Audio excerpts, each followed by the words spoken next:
de um ciclo para Gabriel, que está fazendo a apresentação do trabalho de conclusão de curso, e contamos com a colaboração do professor ilustríssimo Luiz e, e o expert em UX UI, Rafael, né? Temos essas colaborações aí maravilhosas. E o tema que a gente vai tratar, né, é o tema de acessibilidade web, né?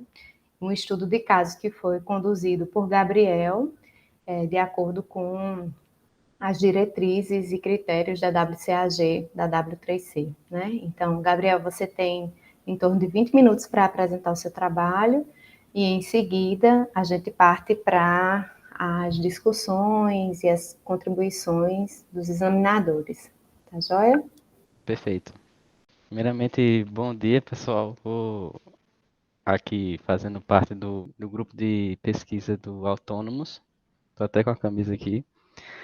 Falar um pouco sobre a avaliação da acessibilidade web, um estudo de caso no sistema do IDUC 21, da ESIG.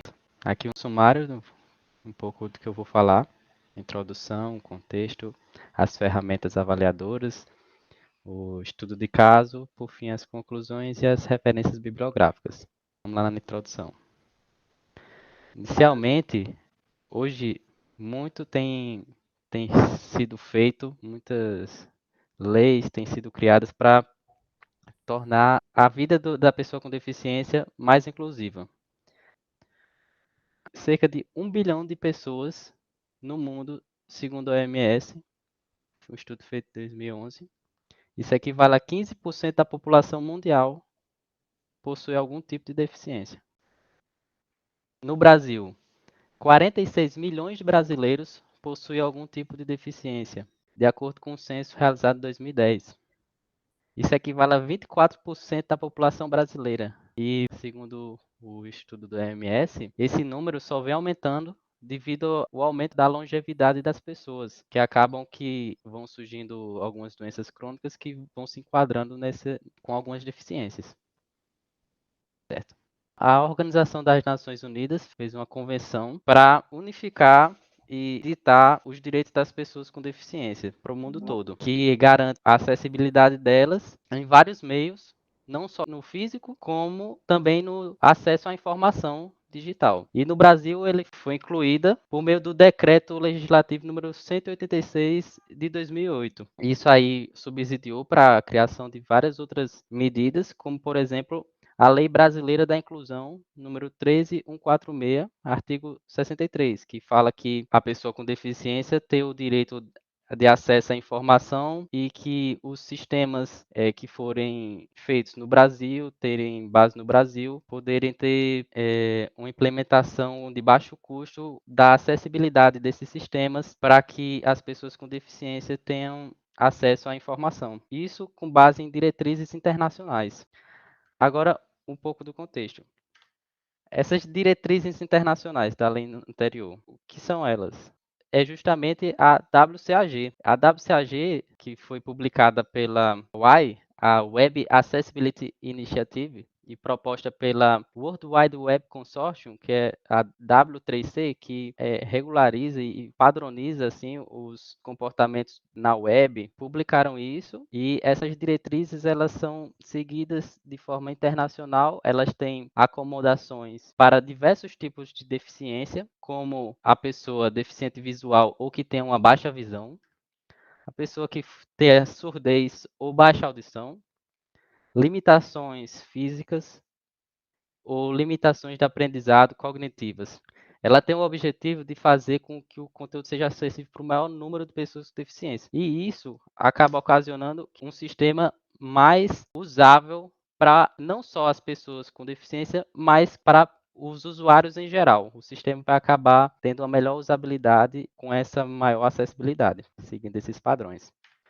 O WCAG, utilizado nesse trabalho, recomendado pela W3C, é recomendado ser utilizado a versão mais atual, ou seja, a versão 2.1. Ela conta com 78 critérios de sucesso. Ela é formada da seguinte maneira. Ela possui os princípios, que dá para ver aqui por essa imagem. Os princípios são divididos em perceptível, operável, compreensível e robusto. Os princípios, eles acabam que ramificam para algumas diretrizes. Por exemplo, o princípio perceptível, ele no próprio nome já fala que o sistema deve ser percebido de forma visual ou auditiva. Ele tem algumas diretrizes como alternativas em texto, adaptável, discernível. Operável. O sistema deve ser operável pelos meios que o usuário tem de acessar, como teclados, tem que ser navegável, tem que fazer o que o sistema propõe. Compreensível, ele precisa ser legível, previsível e robusto, ele tem que ser adaptado para as diversos meios que o usuário tem de interagir com o sistema, como por exemplo, o usuário que for ter uma deficiência visual, ele vai acessar o sistema por meio de um leitor de telas e esse princípio fala justamente disso. E, por sua vez, essas diretrizes, elas são divididas em 3 níveis, que são o nível A, o nível AA e o nível AAA. Sendo o nível A o nível básico para o sistema ter o mínimo de acessibilidade possível, sendo o nível AA é o nível hoje recomendado pela W3C para ele poder acomodar de uma forma razoável os números de tipos de deficiências. E o nível AAA ele já é um nível opcional, sendo bem avançado, com, por exemplo, alguns critérios como o sistema ter suporte para Libras, por exemplo. E esses critérios, aqui nessa imagem, que no número 1, são o número de critérios. E cada critério desse, ele é possível, uma violação dele, ser corrigida por meio das técnicas, que são disponibilizadas também pela WCAG. Aqui está um exemplo desses critérios que eu acabei de dizer. Nessa imagem foi retirada do Guia de Acessibilidade, feito por Marcelo Salles. Ele tem uma forma bem clara de mostrar e exemplificar os critérios, como, por exemplo, o critério 1.1.1, conteúdo não textual.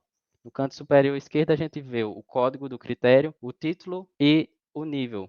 Logo abaixo, a gente tem o princípio e a diretriz, princípio perceptível, diretriz alternativas em textos, que qualquer conteúdo não textual relevante para a compreensão de informação deve trazer uma descrição alternativa em texto visível ou não para identificar o conteúdo. Entre outros exemplos aqui que nós temos com conteúdo operável, com cabeçalhos e rótulos, flashes para pessoas com convulsões e entre outros.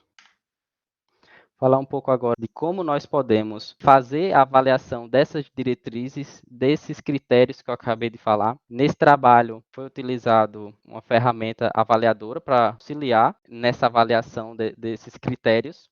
E aqui está um quadro das ferramentas que foram levadas em consideração para fazer a avaliação. E destacada ali a ferramenta que foi escolhida. Os critérios que foram analisados foram uma fácil instalação para que uma pessoa, um usuário que vá fazer essa avaliação tenha essa facilidade. Uma pessoa que nunca tenha feito uma avaliação de acessibilidade poder fazer de forma fácil. Um teste guiado para que tenha uma maior amplitude dos critérios de acessibilidade, um teste automático, justamente para cumprir esse objetivo da pessoa que for fazer uma avaliação, não precisar ter tanto conhecimento na área para já poder começar. A conformidade com a WCAG 2.1, que é a recomendação da W3C, utilizar a versão mais recente, sendo ela a 2.1, e a exportação dos resultados para uma melhor documentação. E o teste automático, que vai ajudar com uma rapidez, com uma boa didática em mostrar ao avaliador as avaliações. Foram levadas em consideração as seguintes ferramentas. O Axis DevTools, ele cumpriu todos esses critérios. O Accessibility Sites também cumpriu todos esses critérios. O Access Monitor Plus, ele foi levado em consideração, mas ele não cumpriu com esses critérios. O ACES foi levado em consideração por estar no contexto brasileiro, porém ele não cumpriu com os critérios. E o eScanner é uma ferramenta parecida com a ACES, que possui uma visão mais voltada para o Brasil, porém elas acabaram que eram defasadas, não eram atualizadas e não cumpriu com os critérios.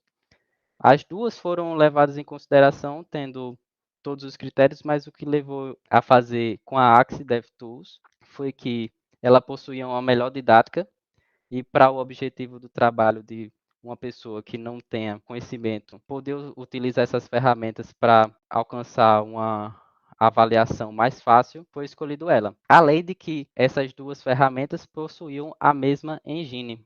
E se eu utilizasse as duas, os resultados iriam ser bem parecidos. Aqui está um exemplo do funcionamento da ferramenta Axis DevTools. Nós podemos ver, aqui é um exemplo do teste automático. Na parte esquerda, nós vemos os resultados dela, onde foram identificados 58 problemas. E logo abaixo nós vemos as ocorrências deles. Podemos ver ali que tem vários problemas de contraste. E está no exemplo, está sendo marcado em rosa pela própria ferramenta. Esse problema, ele mostra qual o critério que o problema está sendo categorizado, o critério 1.4.3. Ele mostra onde no código está ocorrendo o problema e também mostra uma sugestão simples de como resolvê-lo. Aqui já é o exemplo do teste guiado, onde o sistema identificou alguns elementos que foram pulados da ordem do teclado e perguntado ao usuário se aquela funcionalidade pode ser usada só pelo teclado, porque pelo automático ele não consegue identificar alguns critérios que são muito complexos para o software entender, como critérios de contexto, por exemplo, identificar se um rótulo condiz com a sua funcionalidade ou não, não tem como ela saber, fazendo necessário essa parte do teste guiado, além de ter uma boa didática.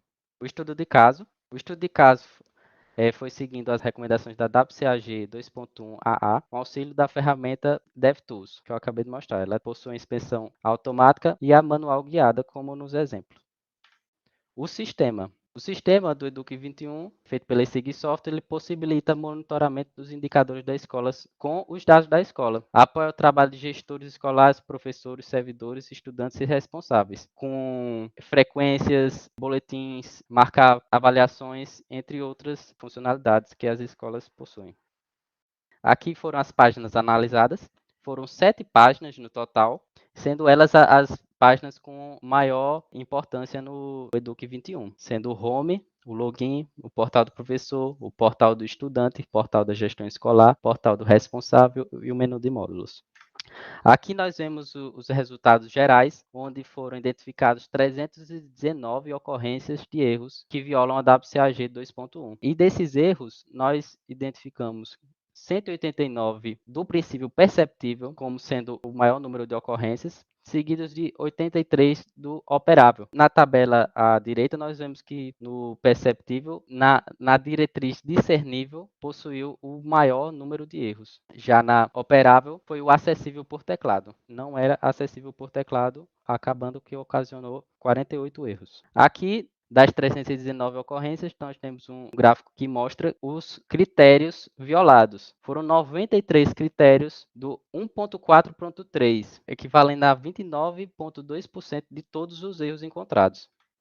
E esse 1.4.3, ele é o erro de contraste, que ele não possuía o padrão de contraste definido pela WCAG, acabando que, para pessoas com baixa visão, isso seria um problema. Ela tem um impacto sério, classifica no princípio diretriz do perceptível e discernível. Logo em seguida, nós temos conteúdo não textual. Imagens, elas devem ter suas roles, algum texto acessível para que as pessoas que tenham leitores de tela possam saber o que aquela imagem é. Ela possui impacto crítico, fazendo com que afete diretamente o entendimento das funcionalidades da página. E o terceiro erro mais ocorrente na ordem foi o de teclado, justamente comentado anteriormente, que as funcionalidades não estavam sendo acessíveis apenas por teclado. O usuário deveria poder acessar só pelo teclado sem o mouse e não era possível. E isso tem um impacto crítico, é um impeditivo para que o usuário possa acessar as diversas ferramentas e funcionalidades dos sites. Aqui está um gráfico mostrando o total de erros por página, valendo destacar o portal do estudante sendo com 65 erros, o maior número de ocorrências em todas as páginas, seguindo por portal do professor e o menu de módulos. Aqui ao lado nós vemos uma ocorrência dos impactos, sendo classificados em crítico, sério, moderado e menor, onde a página que possui o maior número de erros é a página do portal do estudante, e a categoria dos impactos de erros que mais ocorreram foram na categoria do erro sério. Certo. Agora eu vou dar um exemplo de uma das páginas que foram analisadas, a página com maior número de ocorrência de erros, sendo a página do portal do estudante, com 65 ocorrências de erros que violaram a WCAG 2.1AA. Nós podemos ver que, muito similar ao total de erros, os erros que mais apareceram foram o de contraste, no qual o usuário com baixa visão não poderá ter uma boa usabilidade do sistema, não tendo como padrão a proporção do WCAG, seguido do conteúdo não textual, onde os elementos de imagem precisam ter o seu nome acessível, e esse erro 2.4.4 e 4.1.2. Um erro que ocorreu nessa página que se enquadra em dois critérios diferentes, sendo a finalidade de link em contexto, onde o link precisa ter o seu nome claro, que diga para onde aquele link vai, e o nome, função ou valor, onde links e imagens não tenham suas roles que indiquem para onde ela vai, qual sua funcionalidade. Aqui eu vou mostrar um exemplo melhor desses erros e suas ocorrências na página Portal do Estudante. Aqui é um print screen da página do Portal do Estudante. E aqui é um exemplo do erro 1.1.1 encontrado nessa página Portal do Estudante, onde foi identificado nessa área rosa a parte do perfil. A foto de perfil não foi identificada. Então, ao leitor de tela passar ali naquela parte, ele não vai saber o que aquela imagem é. Seguido do erro de contraste, onde nós vemos que a letra está em branco e o fundo em azul claro pode causar problemas para pessoas com baixa visão. E seguido do 2.4.4 e o 4.1.2, onde nessa imagem nós vemos que o nome acessível está marcado como empty, o que acaba causando esse erro, fora que esse link é uma imagem e ao mesmo tempo ele não mostra o que ele é, para onde esse link vai, nem o que tem nessa imagem. Conclusões desse trabalho. O trabalho ele tem importância que ele visa contribuir por meio da avaliação da acessibilidade e subsidiar futuras melhorias no sistema. Como essa contribuição é feita? Esse trabalho tem uma responsabilidade social de alcançar o maior número de pessoas e tornar o sistema do meio educacional acessível. Isso já tem uma responsabilidade social enorme.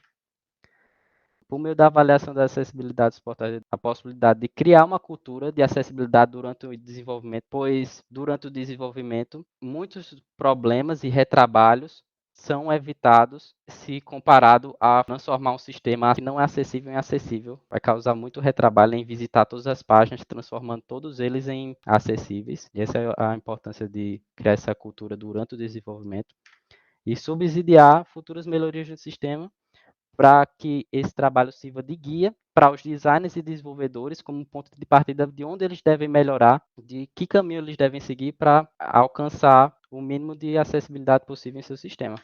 Algumas limitações foram: o trabalho foi feito por apenas um avaliador e o tamanho do relatório. Esses dois relacionados são um total de 7 páginas. O trabalho sendo feito por apenas uma pessoa, tendo que avaliar as 7 páginas, acaba sendo um fator limitante.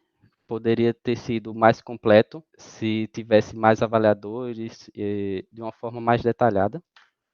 Possíveis trabalhos futuros: uma recomendação de implementação dos erros encontrados com as técnicas e uma comparação dos resultados antes e depois, após essas recomendações e implementações. Certo, aqui agora as referências bibliográficas e obrigado.